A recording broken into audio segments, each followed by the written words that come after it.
Bonjour, bienvenue sur République IT. Nous recevons aujourd'hui Julien Largillière. Julien, bonjour. Bonjour. Julien, vous êtes CTO du groupe Veolia. Alors, question traditionnelle, c'est toujours la même pour commencer.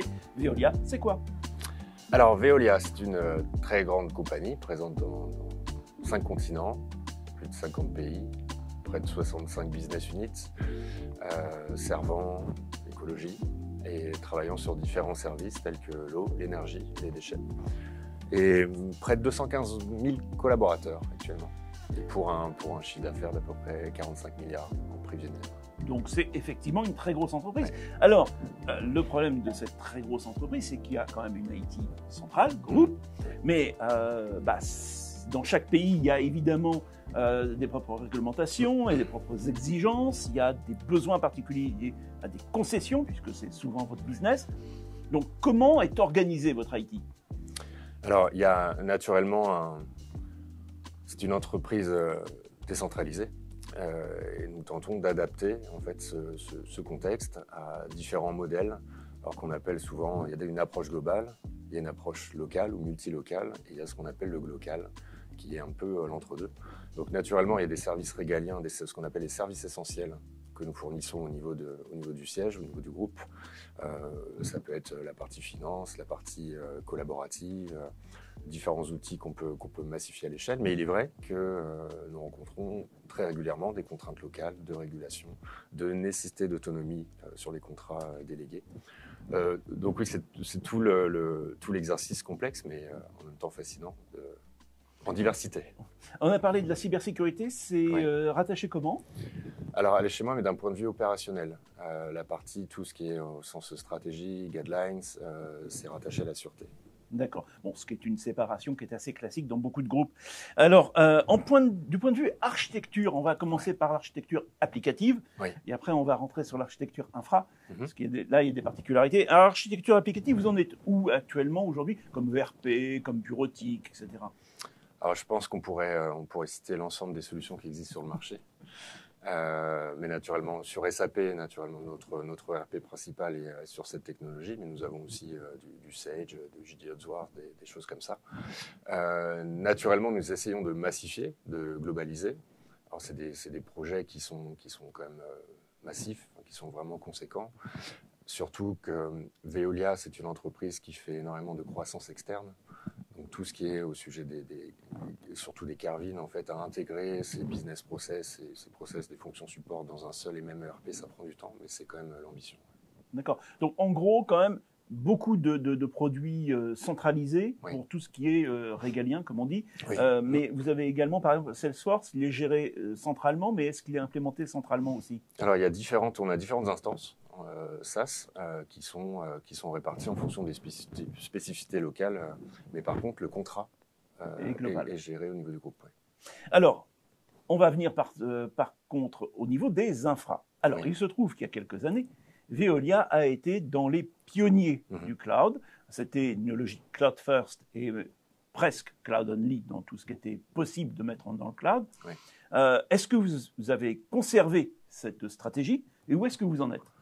Oui, alors ça fait un peu plus d'une douzaine d'années qu'il y a eu la première instantiation en fait applicative sur le cloud public. Alors aujourd'hui, c'est toujours la même dynamique. C'est vrai que nos infrastructures au sens IaaS sont massivement déployées sur AWS. Nous avons tout ce qui est développement spécifique en passe ou sur une première approche data ces dernières années sur Google Cloud.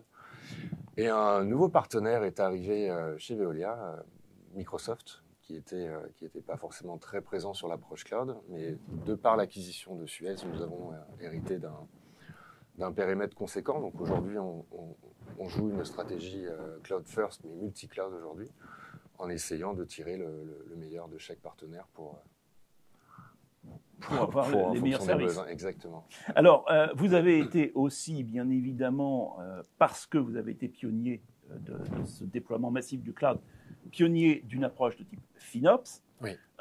Aujourd'hui, qu'est-ce que vous retenez finalement de ces plus de 10 ans d'expérience sur cette approche FinOps?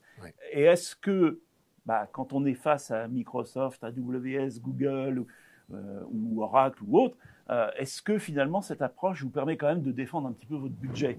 Oui. Alors, ce qui est clé, c'est déjà de monter l'observabilité et le monitoring à mettre en place dans une entreprise comme Veolia, très décentralisée. Ça prend un peu de temps, c'est complexe. Il y a une responsabilité qui est souvent locale.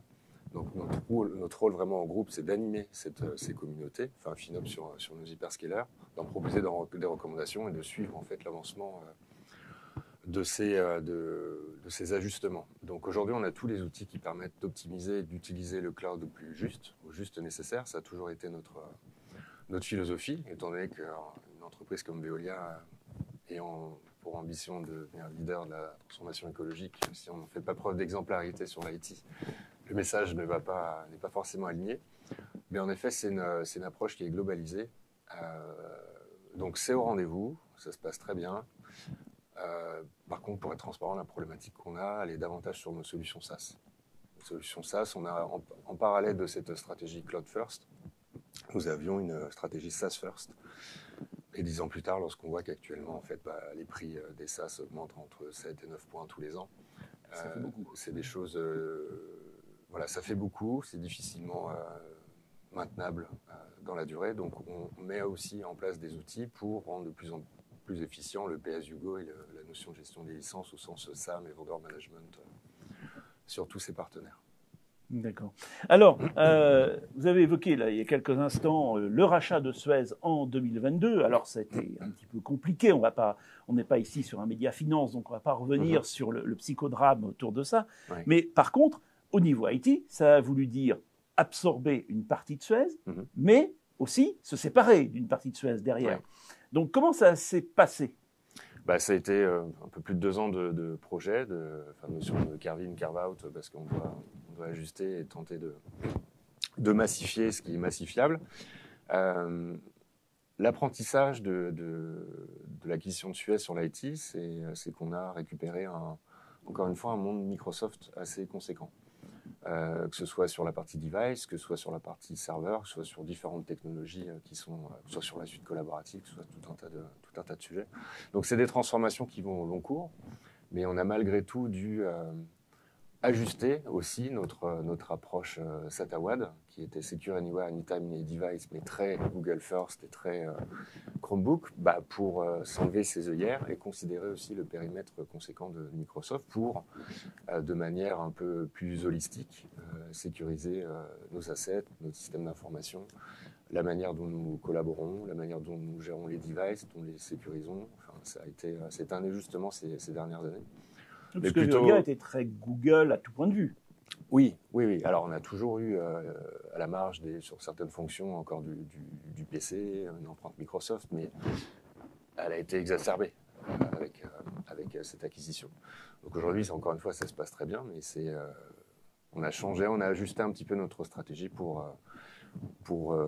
considérer ce nouveau monde hybride. D'accord, et ça se passe bien. Ouais.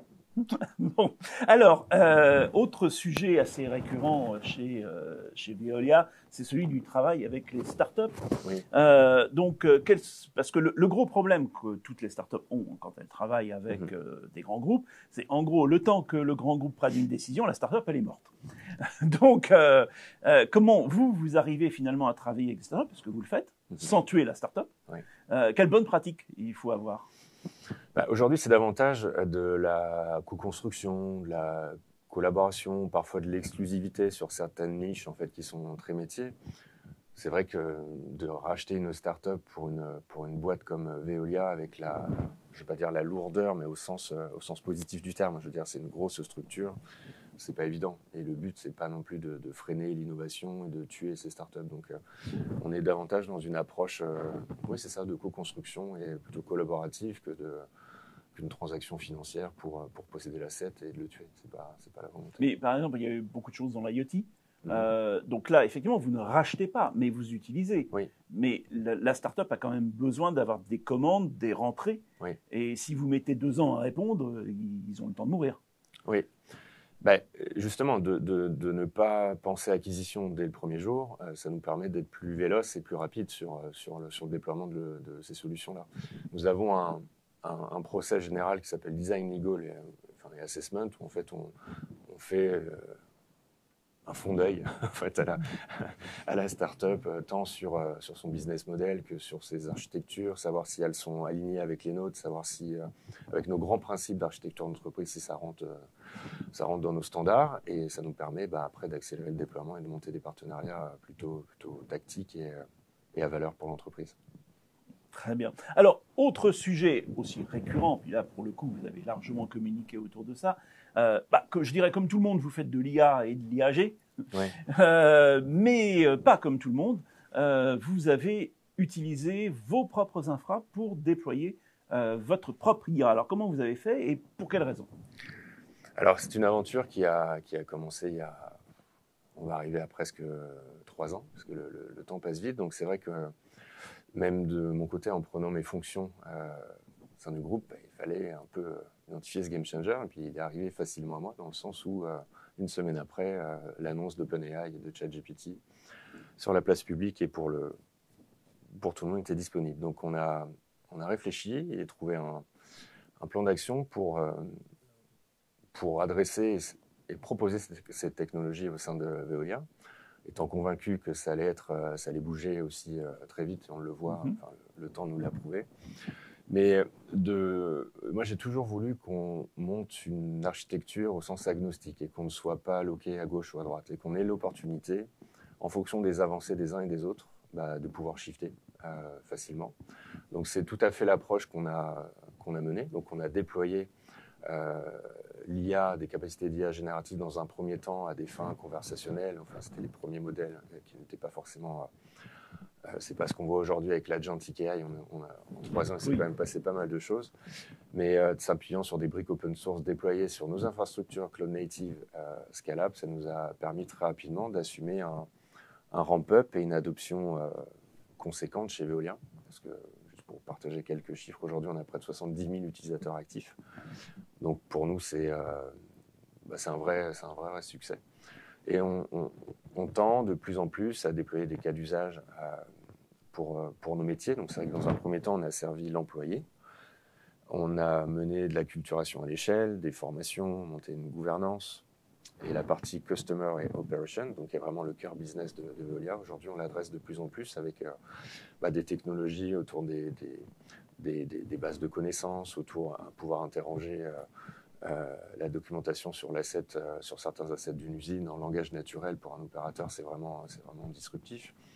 Et cette approche Agentic AI va de plus en plus automatiser des process, rendre interopérables différents SaaS qui vont discuter ensemble, tout en remettant en fait cette ligne, ce process en fait de bout en bout. Et c'est vrai que c'est plutôt un grand succès. Aujourd'hui, on a près de 1000 agents en production. Et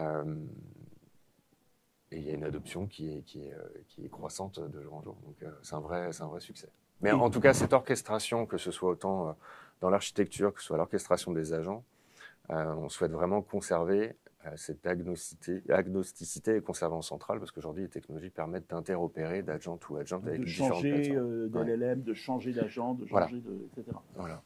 Ok. Alors, malgré tout, Veolia se présente quand même comme un champion de l'environnement. Oui. Vous êtes une société à mission, si j'ai bonne mémoire. Oui.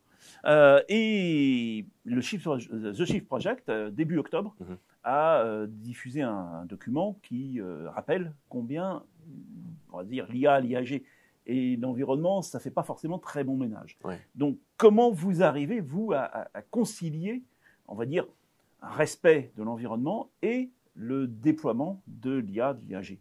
Oui. Alors, il est certain. Alors, premièrement, on s'appuie sur des partenaires qui tendent vers une approche zéro net carbone. Donc, on ne va pas s'amuser à déployer des serveurs chez nous et entraîner des modèles lorsqu'ils sont déjà disponibles sur le marché. Donc, ce qu'on appelle les modèles de fondation qu'on a utilisés dans un premier temps. Après, je vous rejoins, et je rejoins aussi le Shift Project, où à un moment, si on continue comme ça, c'est pas soutenable. Donc, c'est devenu une commodité. Dans l'entreprise, nous, la valeur de cette technologie, c'est pas de générer des images de chats ou de choses comme ça. C'est vraiment de pouvoir servir l'intérêt sur la dépollution, décarbonation, préservation de la ressource.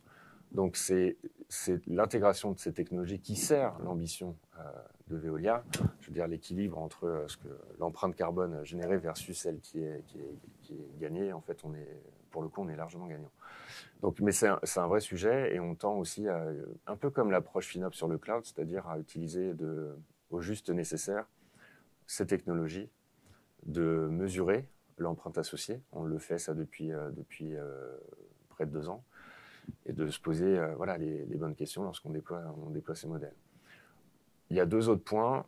Les modèles de fondation, c'est très bien, mais on tend de plus en plus à utiliser des SLM, donc des modèles moins énergivores, plus petits, qui vont être davantage spécialisés sur des cas d'usage propres de Veolia, que ce soit sur la chimie, l'énergie, mais qui sont des tout petits modèles, donc on peut aussi déployer en Edge directement sur nos assets. Et le second point, c'est qu'on s'appuie aussi sur des partenaires aussi souverains. Donc, vous avez dû voir un partenaire affiché avec Mistral récemment. Donc, on est clairement aligné dans cette démarche d'IA responsable. Mais en tout cas, voilà, on est très sensible à l'effet de l'IA et la ressource nécessaire pour entraîner les modèles. Et on déploie juste au juste nécessaire, y compris dans l'usage. Très bien. Alors, pour terminer, question traditionnelle là aussi. C'est quoi finalement les grands défis IT que Veolia va devoir relever dans les mois, les années à venir? Alors je dirais il y a le Shadow IT. Ah, toujours? Oui, toujours et de plus en plus, encore une fois, avec ces capacités d'IA générative qu'on retrouve un petit peu vraiment partout. On a commencé à mettre en place une gouvernance, l'observabilité sur l'ensemble des SaaS qui intègrent ces capacités. Donc c'est un enjeu d'un point de vue opérationnel, d'un point de vue cyber, d'un point de vue data privacy, mais c'est aussi un enjeu financier, parce que tous les partenaires SaaS qui intègrent ces capacités-là imposent ces technologies. Et on le voit dans le prix, en fait. Donc c'est un enjeu. On a un second enjeu qui va être autour de la souveraineté. On le voit bien, particulièrement en Europe, quand on mesure chez Veolia notre dépendance technologique avec les États-Unis, elle est de 86%. Donc ça pose question. Donc on y réfléchit activement à aller identifier des partenaires européens ou d'autres delivery operating models qui pourraient répondre à ces enjeux. Alors après, c'est vrai que c'est toujours le pour et le contre, parce que ces spécificités ne vont pas dans le sens de la globalisation, de la massification.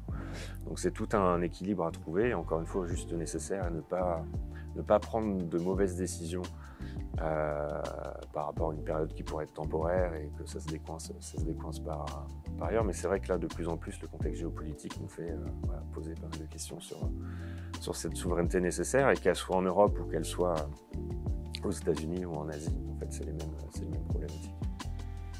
Donc je pense que je parlais de ces 2 sujets dans les années à venir qui vont verser la vapeur, je pense. Très bien. Merci Julien Largillière. Je vous en prie. Et donc il ne me reste plus qu'à vous souhaiter une très bonne fin de journée et à très bientôt sur République IT. Au revoir.